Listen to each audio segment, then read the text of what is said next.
Bill Maher thought it'd be just another night, another jab at faith, another smirk for applause. But when Karoline Leavitt walked onto that stage, calm and unwavering, everything changed. He mocked her belief in God like it was a punchline. What he didn't expect was her reply. She didn't raise her voice. She didn't flinch. She simply spoke, and the entire room fell silent. If you believe in truth, dignity, and standing tall when it matters most, subscribe now, because this is the kind of story they don't want you to hear, but we'll make sure it's told. It was just after 10:00 p.m. on a Friday night. The Real Time with Bill Maher studio buzzed with energy. Stage lights cast a spotlight glow across the set, the studio audience filled with LA elites, liberal commentators, and a few skeptical conservatives who'd wandered in out of curiosity. The night's guest lineup had been hyped all week. A best-selling author, a former MSNBC contributor, and, most controversially, a rising conservative firebrand, Karoline Leavitt. To the audience, she was just another Republican, young, blonde, and from Trump's world, easy to mock, easy to dismiss. But Bill Maher had no idea what was about to happen. Karoline, calm in a simple navy blazer and modest heels, walked onto that stage with something Maher hadn't planned for: receipts. The crowd gave a polite clap as she took her seat. Maher leaned in with a grin that had disarmed senators and governors. He adjusted his tie, swirling his scotch in one hand. "Yo, so Karoline," he said with a chuckle, "you're what, 27? What made you think you were ready to comment on real issues? Or did you just wake up one day and say, I think I'll lecture the country on national security between TikToks?" Laughter echoed across the room. Karoline didn't smile. She crossed her legs, folded her hands. "Bill, I didn't come here to be liked," she said. "I came here because I believe the American people deserve honesty, even when it makes some people uncomfortable." That line hit like a cold wind. The smile on Maher's face faltered for a beat, but he recovered quickly. "Okay, well, sure, honesty is great," he smirked. "But let's be honest. Your side is responsible for some of the biggest breaches of national security in modern history. Trump took classified documents to a golf club, Karoline." A few jeers, a few claps. Maher basked in it. Karoline didn't flinch. "What about the comedians who joked about classified briefings while quoting details only someone inside the House Intelligence Committee could have leaked?" she asked. Maher blinked. "I joke about a lot of things. I mean, it's called Real Time. We're not a classified briefing room, sweetheart." Gasps. The sweetheart did not go unnoticed. Karoline sat forward. "I'm glad you brought that up, Bill, because last year you made a joke during this show about a highly sensitive intelligence program, one that, according to a report from the Office of the Director of National Intelligence, had to be scrapped less than 48 hours after your monologue aired." Silence. "What's your source?" Maher asked, brow raised. Karoline reached down. From the folder in her lap, she pulled a single sheet of paper and unfolded it slowly, deliberately. "My source is a declassified review by the National Security Council dated 4 weeks ago. It outlines a breach involving unnamed media personalities, some of whom received talking points from congressional staff without appropriate clearance." The audience was dead quiet. "And before you say this is a conspiracy," she continued, "I've confirmed with 2 senior staffers and a Senate investigator who authenticated the documents for legal review." Maher opened his mouth, but no words came out. "You've spent the last 5 years mocking Christians, conservatives, and veterans," Karoline said, her voice firm. "But you weren't just insulting beliefs. You were joking with information that put real people in harm's way." Bill Maher tried to interrupt, tried to regain the rhythm. He deflected with a joke. Okay, relax. It's not like I had the nuclear codes. I'm a talk show host, not James Bond." More laughs. Forced. But Karoline didn't let go. "And yet," she said, holding up another sheet, "you hosted a panel that referenced an active foreign surveillance campaign which, according to the NSA's own report, had to be altered because it became publicly recognizable due to unauthorized media references." Maher paused. For the first time that night, he looked uncomfortable. Karoline leaned in. "Bill, you may not be in Congress, but when you repeat things you were never cleared to hear and then joke about them, you become part of the problem, not because you're dangerous, but because you think you're above consequences." The audience didn't know whether to clap or cry. People started checking their phones. Twitter, or X now, exploded. Your Karoline Leavitt, your Maher meltdown, your chess she brought receipts, all trending. A woman in the third row murmured, "She's right." He laughed about it. And then Karoline dropped the final blow. "I have here a letter from a current intelligence official," she said, "who reviewed the footage of your show, the timing of the leaks, and concluded there's a statistical likelihood that at least one field operation was compromised due to the information echoed in that episode." She looked at Maher. "That's not comedy, that's recklessness." Bill Maher, who'd survived verbal sparring matches with presidents, comedians, and academics, said nothing. He looked cornered. She sat back, calm, composed. "This isn't about you, Bill. It's about what happens when the people with the biggest microphones forget who's listening."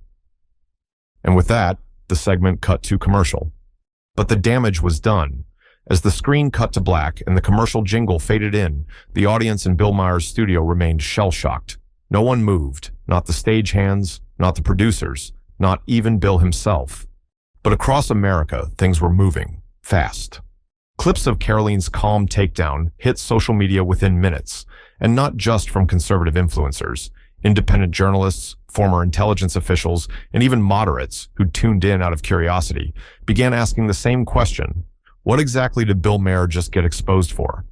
Within an hour, the hashtag #JelsiChalf leak trended across X.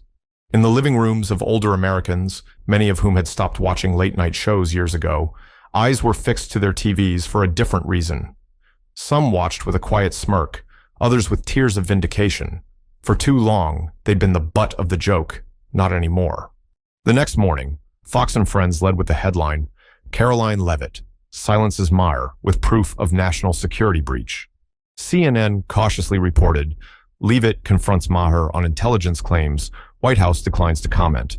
But the real buzz came from veterans groups, former CIA officers, and even whistleblowers who recognized the language Karoline had cited. "This wasn't a PR stunt," said retired Brigadier General Ray Holloway on Newsmax. "She was quoting real clearance-level documentation. That's not something you throw around lightly." By noon, Karoline had declined 36 interview requests. She didn't need a media blitz. The truth was speaking for itself.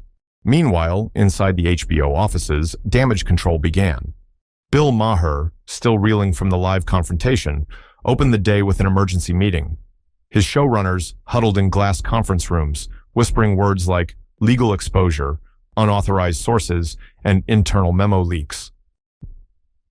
One staffer, according to a source, said plainly, "She buried him, and she didn't even raise her voice." Maher was reportedly livid, not because he'd been challenged, but because the challenge had landed. "She's not even 30, he muttered, pacing, "and she just made me look like a clown with a clearance badge." In the public arena, however, Karoline's strategy had only begun to bloom.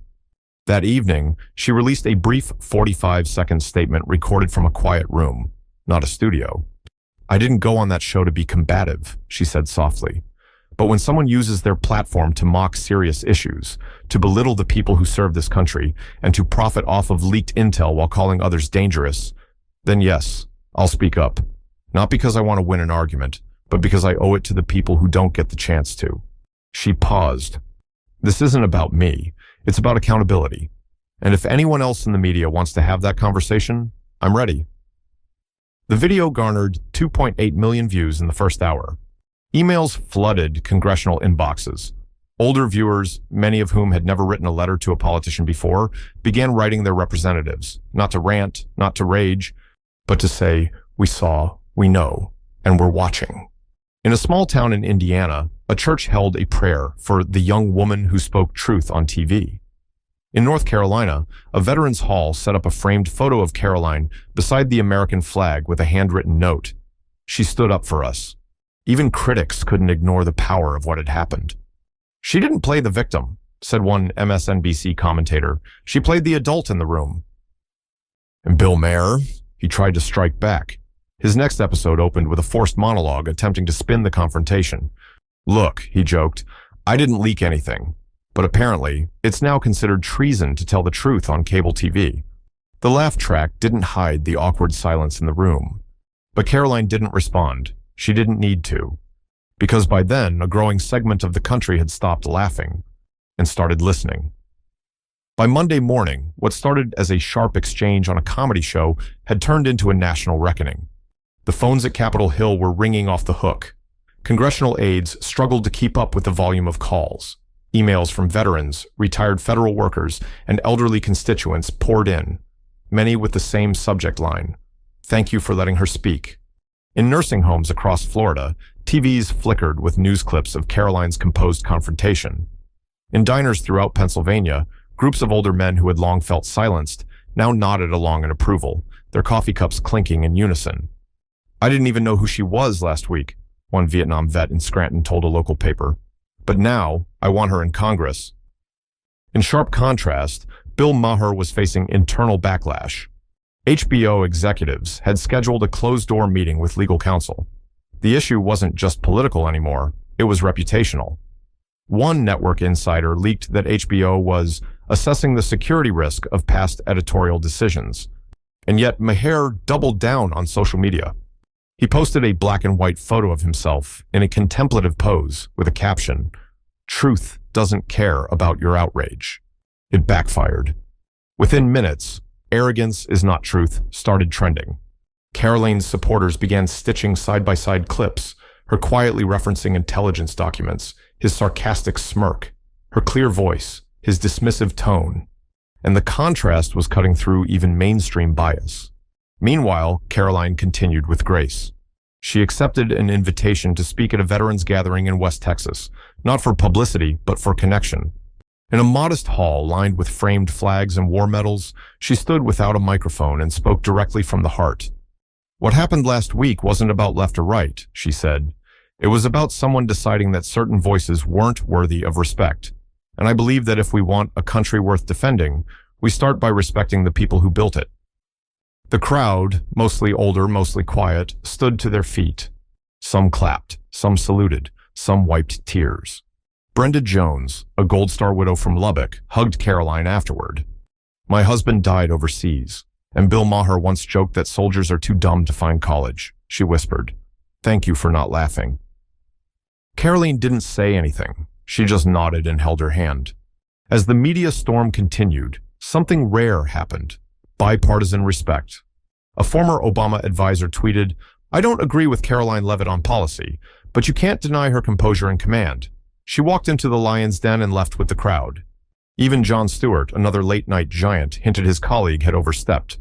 "You can joke about ideas," he said in a podcast, "but not about the people who carry the weight of this country on their backs, especially when they're holding facts you didn't see coming." The White House remained quiet, but the intelligence community wasn't. Anonymous sources confirmed that the documents Karoline referenced were authentic, recently declassified, and under internal review. The implications were sobering. On Wednesday, the House Committee on Intelligence formally requested a private session with Karoline to verify details. She arrived alone, no camera crews, no fanfare. For 2 hours, she answered questions from both parties, calm, detailed, unwavering.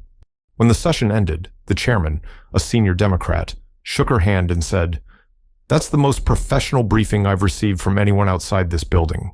She didn't smile. She simply said, "The truth doesn't need to shout." That quote made headlines. It was printed on T-shirts, signs, and digital billboards funded by grassroots donations. In a matter of days, Karoline had gone from being mocked on TV to becoming the face of dignified resistance to media arrogance. And still, she never gloated. She declined every offer to write a book, every speaking gig from corporate conferences. She even turned down a primetime Fox interview. Instead, she hosted a small town hall in New Hampshire. No stage, no podium, just folding chairs in a gymnasium. A World War II veteran stood up from the front row. "You didn't just win a moment," he said. "You reminded us who we are." And she wept, quietly, because in that moment, she knew this wasn't about politics. It was about legacy, and that finally, the people who built this country weren't just being remembered, they were being heard. It was Thursday afternoon when Karoline's phone buzzed with a notification from a Capitol Hill contact. "You need to turn on the Senate hearing, now." Within seconds, her screen was filled with live footage of Senator Hawley citing her confrontation with Bill Maher. We've got a late-night host joking about national security leaks and mocking women who served at the White House. This isn't satire, it's systemic rot. The room erupted, on live TV. Karoline sat still, but her heart was pounding, not with fear, but with purpose. She didn't know it yet, but she had started something far bigger than a culture clash. She had pulled back the curtain on something Americans had long suspected but could never quite name: that powerful voices in entertainment were hiding behind the guise of comedy to influence the truth. The next day, a whistleblower emerged. Former producer at HBO, 22 years of experience. He appeared on a podcast, his face blurred, voice disguised. There were times we were handed material, he said, and told, say it this way, frame it like this. It'll hit harder against the conservatives. I watched jokes get written around half-truths we knew were sourced from sketchy places. The podcast exploded. It wasn't just about Maher anymore. It was about trust. And trust was cracking. Churches held prayer circles, not for revenge, but for clarity. One pastor in Iowa stood before his congregation and said, God bless the young lady who had the courage to walk into the lion's den and speak like Daniel. In rural Georgia, a family-run diner added Karoline's photo to the wall next to portraits of military veterans. She told the truth, the owner said. That's more than we get from most people with microphones. By the end of the week, Karoline returned to her hometown. She didn't hold a press conference. She visited her childhood church. Pastor Collins, now 84, met her at the front door. They laughed at prophets too, he whispered, placing his hand over hers. But God knows who he sends. Inside, she sat silently in the back pew and cried, because it wasn't about politics anymore. It was about purpose. Then came the interview request she couldn't ignore, 60 minutes. Not for ratings, not for revenge, but because they promised, no edits, just your words. She agreed. On Sunday night, nearly 11 million Americans tuned in. She sat across from the host in a plain blue dress, her hair pinned back, no makeup team. And she spoke. I didn't come on that show to embarrass anyone. I came because someone told me on national television that my experience, my faith, and my service were laughable, and I needed to speak. Not for me, but for the millions who felt mocked too. She paused. And the thing about truth is, it doesn't need to shout. It just needs to be heard. That moment shattered ratings records. Letters flooded her P.O. box. Not from politicians, but from grandparents, truckers, small business owners. One letter simply read, "You didn't speak for the right or the left, you spoke for the forgotten." Meanwhile, pressure built behind closed doors at HBO. Advertisers threatened to pull funding. Veteran comedians called for a statement. But Bill Maher? He stayed silent. And silence, in this case, spoke volumes. By the next Friday, Karoline had been invited to deliver remarks at the Lincoln Memorial, not a rally, not a political stunt, just a vigil for truth. Thousands came. Older Americans held candles. Families stood hand in hand. Veterans lined the steps. She took the podium. No teleprompter. I don't have all the answers, she said, but I know what it feels like to be dismissed. I know what it means when a smirk replaces respect, and I know what it costs to stand when you're expected to shrink. The crowd listened, not just to her voice, but to the tremble of emotion in her breath. You stood with me when it wasn't easy, so I'll stand for you when it matters most. A child in the crowd yelled, "We love you, Karoline." She smiled, eyes glassy, then stepped down from the stage and walked quietly into the crowd. No cameras followed, because some moments aren't made for television. Some are made for history. The Monday after the vigil, a strange stillness hung over the nation. It wasn't silence, it was reverence. Every local news station, even the ones who previously mocked or ignored Karoline, carried footage from the Lincoln Memorial Vigil. Not edited, not spun, just raw, solemn, and real. It was the kind of moment that didn't feel orchestrated. It felt ordained. And something rare happened. The American people, especially older generations who had been dismissed for years as out of touch, felt seen, not as relics of the past, but as the conscience of a nation drifting too far from its roots. In the days that followed, schools across the country began referencing Karoline's speech in civics classes. Teachers played excerpts to talk about dignity, free speech, and what it means to disagree without disgrace. At one rural high school in Ohio, a teacher handed out printed copies of her 60 Minutes transcript. A 17-year-old raised her hand. She didn't attack, she just stood there, and that's what made it powerful. An elderly Vietnam veteran visiting his grandson's class that day wiped away a tear.